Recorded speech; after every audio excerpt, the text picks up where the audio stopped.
करोड़ों हिंदुओं की आस्था के आधार पे बिना किसी सबूत और गवाहों के आस्था को आधार मानकर हिंदुओं के पक्ष में फैसला सुनाया गया। बनते जी, आज सुनवाई थी सुप्रीम कोर्ट में, क्या रहा, क्या हुआ मामला, कैसे क्या रहा, बताइए थोड़ा सा। पिछले 29 तारीख को आए थे तो उम्मीद थी पूरे देश के बुद्धिस्टों को, अम्बेडकरवादियों को, कि सुप्रीम कोर्ट जहां से राम मंदिर का बड़ा फैसला दिया गया था और राम मंदिर में आस्था भारत के केवल हिंदुओं की थी और भारत के हिंदुओं को, करोड़ों हिंदुओं की आस्था के आधार पे बिना किसी सबूत और गवाहों के आस्था को आधार मानकर हिंदुओं के पक्ष में फैसला सुनाया गया। आज उसी सर्वोच्च न्यायालय में महाबोधि महाविहार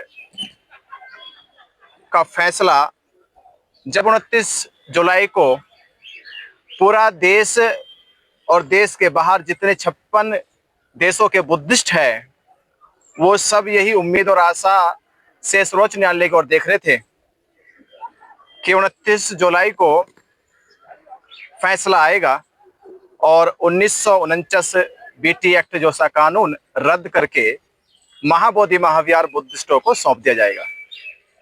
उस दिन 29 जुलाई को सुनवाई नहीं हुई और 5 अगस्त तारीख रख दी गई। आज 5 अगस्त को भी हम सर्वोच्च न्यायालय पहुंचे हैं। हमारे एडवोकेट सुजीत सम्राट जी, मंजीत नौटियाल जी और तमाम सभी साथी, हमारे अधिवक्ता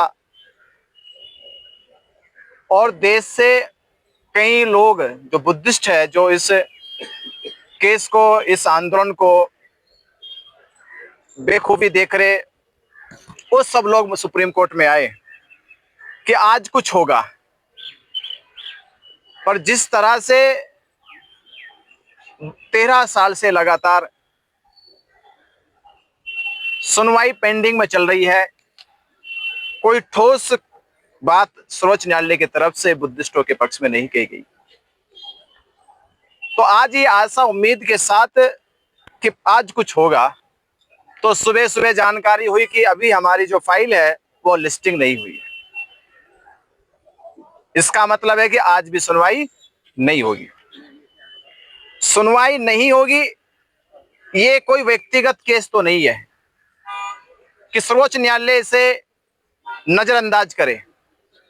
ये जाति का भी केस नहीं है और केवल भारत के बुद्धिस्टों का नहीं है, ये दुनिया भर के बुद्धिस्टों का, जो उनकी आस्था से, उनके विश्वास से, उनकी श्रद्धा से जुड़ा हुआ मामला है और करीब करीब 134 साल से जिसकी लड़ाई देश और दुनिया में लड़ी जा रही है। तो ये तो इंटरनेशनल केस है जो सुप्रीम कोर्ट में चल रहा है और इसको इतने हल्के में रखकर इसका मतलब यह है कि साजिश के तहत सरकार का, या जिन लोगों ने 1949 में ये काला कानून बनाकर बौद्धों के महाविहार पर कब्जा किया, उनकी कहीं ना कहीं एक बड़ी पकड़ सर्वोच्च न्यायालय तक काम कर रही है और इस तारीख को बार बार ऐसे टाल दी जाती है। पर सीजेआई तो खुद बौद्धिस्ट हैं, तो वो क्यों नहीं सुनवाई कर रहे हैं, क्यों टाल रहे हैं बार बार? उन्होंने तो खुद कहा मैं बौद्धिस्ट हूँ, पहला अम्बेडकरवादी सीजेआई है। देखिए, इसमें कोई छिपा भी नहीं है, उम्मीद है छिपा भी नहीं है, वो बुद्धिस्ट है। इस बात को वो अभी नागपुर में डॉक्टर अंबेडकर जी के नाम से एक भव्य पार्क बना था, वो उस पार्क के उद्घाटन में गए, वहां पर भी जाके उन्होंने कहा, विश्वास दिलाया वहां के लोगों को। और भारत के बुद्धिस्ट और अंबेडकरवादियों को तो पूरी उम्मीद आशा है कि BR गवई साहब इस मामले को हल करके जाएंगे। उसी आशा उम्मीद से हम लोग बैठे हैं। तो सुनवाई क्यों नहीं हो रही फिर? अब सुनवाई क्यों नहीं हो रही, इसके पीछे हमने कल विचार किया कि भाई ये 13 साल से सुप्रीम कोर्ट में क्यों ऐसे लटक रहा है। तो एक जानकारी तो ये कि हम लोगों के जो अधिवक्ता लोग हैं, मुझे लगता है कि सुप्रीम कोर्ट में उनकी भी संख्या कम है। जिस दिन सुनवाई होती है तो लगता है कि 5-6 ही अधिवक्ता जाते हैं। तो हम प्रयास करेंगे अब हमारी अधिवक्ताओं की संख्या जिस दिन तारीख हो वो 20 से 30 की संख्या में अंदर जाए, तो जज साहब को भी लगे कि ये एक वकील नहीं लड़ रहे, 2 वकील नहीं लड़ रहे, 5 नहीं लड़ रहे, ये तो 30-40 वकील आके इस केस की सुनवाई के लिए आए हैं, केस लड़ने के लिए आए हैं। तो हमें कोर्ट रूम के अंदर अधिक से अधिक अपने अधिवक्ताओं को भेजना है। पहला सुधार हमें अभी आगे की तैयारी में ये रख करना है। और दूसरा, हमें भारत के गली मोहल्ले और सड़कों पर इस आंदोलन की गूंज को बुलंद करना है कि सोशल मीडिया पे कंटिन्यू लगातार ये आम आदमी की आवाज बन जाए, देश और दुनिया के बुद्धिस्टों की ये पुकार बन जाए कि महाबोधि महाविहार मुक्त होना चाहिए और सर्वोच्च न्यायालय में ये मामला चल रहा है, पेंडिंग पड़ा है, उसकी जल्द से जल्द सुनवाई हो। तो क्या देरी की वजह ये तो नहीं है, घंटे भी आपस में बटे हुए हैं? नहीं, ऐसा देरी की कोई वजह नहीं है, क्योंकि ये कल की बात नहीं है, ये तो 13 साल से और आंदोलन 134 साल से चल रहा है। देरी बस इतनी है कि भारत में जागरूकता की कमी है, हम जागरूकता नहीं दिखा पा रहे। आप सोचिए, करोड़ों लोग, अगर भारत के अंबेडकरवादी बुद्धिस्ट 2 अप्रैल 2018 की तरह जिस तरह से उस समय इन्होंने दिखाया था कि हमारी ताकत क्या है, तो केंद्र सरकार को अध्यादेश लाने की मजबूरी बन गई उनकी। तो हमें जरूरत है कि देश में ऐसा माहौल बनाया जाए। आप लोग तो आंदोलन कर रहे थे, आप जेल में भी चले गए, तो क्या आंदोलन से बात नहीं बनी आपको, जो अब इधर की उम्मीद जगी है कि हमें सर्वोच्च न्यायालय से ही कुछ मिलेगा? नहीं है, आंदोलन भी चल रहा है, अभी आंदोलन जारी है। और सुप्रीम कोर्ट में जो केस है, अभी दोनों जगह लड़ाई लड़ रहे हैं हम लोग। तीसरी जगह भी हम लोग प्रयास कर रहे हैं कि बिहार गवर्नमेंट में हो सकता है कि वो विधानसभा में इस पे कोई अध्यादेश लेकर आए, तो आने वाले चुनाव में हम लोग ताकत के साथ पूरे देश के बुद्धिस्ट अम्बेडकरवादी, बिहार के बुद्धिस्ट अम्बेडकरवादियों के साथ मिलकर आने वाले चुनाव में वहां ये ताकत दिखाई अपनी कि जो भी सरकार बनेगी उस सरकार के एजेंडे में महाबोधि महाविहार का एजेंडा सर्वप्रथम होना चाहिए। वहां भी हम लोग अपनी तैयारी कर रहे हैं, सुप्रीम कोर्ट में तैयारी और आंदोलन भी जारी है। राजनीतिक पार्टियों से क्या उम्मीद है आपको? कुछ चुनाव भी है बिहार में। देखिए, लोकतंत्र में राजनीतिक पार्टियों से ही उम्मीद होती है, कानून तो वही बनाते, और सीधी सीधी लड़ाई जो है ये बीटी एक्ट सरकार का है, तो सरकार से मांग है। इसे किसी संस्था ने या किसी व्यक्ति ने तो नहीं बनाया, ये बनाया बिहार गवर्नमेंट ने, तो मांग तो सीधी बिहार गवर्नमेंट से हमारी है।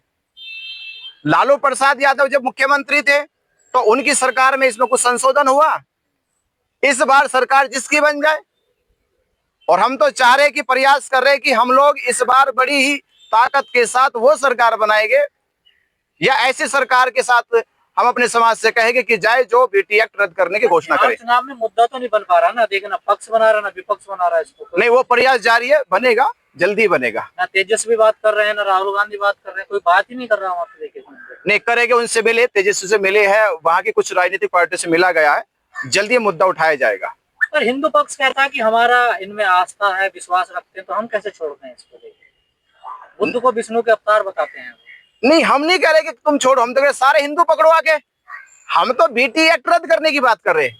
हम तो कह रहे सारे हिंदू लोग महाबोधि महाविहार में आए, पूजा करे, वंदना करे, ध्यान करे, साधना करे। हमने कब मना करी हिंदू ना आए? हिंदू आए। लड़ाई है बीटी एक्ट की, कानून की, कि उस कानून में जो 9 सदस्यीय कमेटी बनाई गई है और एक महंत को जो परमानेंट का अधिकार दे दिया गया है, हम उस अधिकारों को रद्द कराना चाहते हैं। और लोकतांत्रिक तरीके से बिहार गवर्नमेंट और या सेंट्रल गवर्नमेंट का भी अब तो इंटरफेयर हो गया, वहां पे पूजा पाठ हो रहा है, सब कुछ हो रहा है ना, देखिए पिंडदान किए जा रहे हैं, तो वहाँ कैसे छोड़ देंगे? भाई, मैंने उनसे कहा, हिंदुओं से जो लिखे पढ़े हिंदू है, कि गया में एक मंदिर है विष्णुपद मंदिर, विष्णुपद मंदिर का इतिहास पढ़ो, गया का इतिहास पढ़ो। उनके यहाँ जितने भी श्राद्ध के, पिंडदान के, पिंड अपराह्न के जितने भी कर्मकांड है, वो सारे कर्मकांडों की मान्यता विष्णुपद मंदिर में है। महाबोधि महाविहार से कोई संबंध नहीं है। तो मैं तो उनको कहता था कि अगर तुम्हारी मुराद, तुम्हारा यह कर्मकांड अगर सच में सही करना, इसको सही सही तरीके से करना, तो विष्णुपद मंदिर में होगा। यहाँ तो बिल्कुल भी नहीं हो सकता, क्योंकि यहाँ बुद्ध ने कहा है कि इस तरह की आडंबर परंपराओं का बुद्ध ने अपने पूरे 45 साल के धम्म प्रचार में, धम्म की चारिका में विरोध किया, और मानव को मानव से जोड़ने का जो धम्म का, शीलों का जो उपदेश दिया है, वही बुद्ध की मुक्ति का मार्ग है। आपकी गिरफ्तारी के पीछे भी साजिश बताई जा रही है। नहीं, साजिश तो सरकार करती है। सरकार को जब आंदोलन खत्म करना हो तो साजिश तो करेगी, और सबसे बड़ी साजिश ये है कि फर्जी मुकदमे लगा के जेल भेजा जाए। ये साजिश है। या ये कहा जा रहा कुछ आप ही के साथियों की साजिश है? देखिए, ये तो मैं नहीं कह सकता साथियों की है, किसकी है, और जिसकी है वो भुगतेगा। चलिए, आप आखिर में डेट क्या मिली अब आगे की सर आपको? अभी भी इंतजार कर रहे हैं। अभी कोई ऐसी कोई जानकारी नहीं है कि डेट क्या आएगी, पर लड़ेंगे। पर ये है कि हम सुधार करेंगे। अब ज्यादा से ज्यादा अपने अधिवक्ताओं से कहेंगे कि वो कोर्ट रूम में ज्यादा से ज्यादा संख्या में हम कैसे भेजें कि जज साहब भी देखे रहे भैया तो भीड़ आ गई पूरी, तो थोड़ा उनके अंदर मैसेज चला जाए हमारा।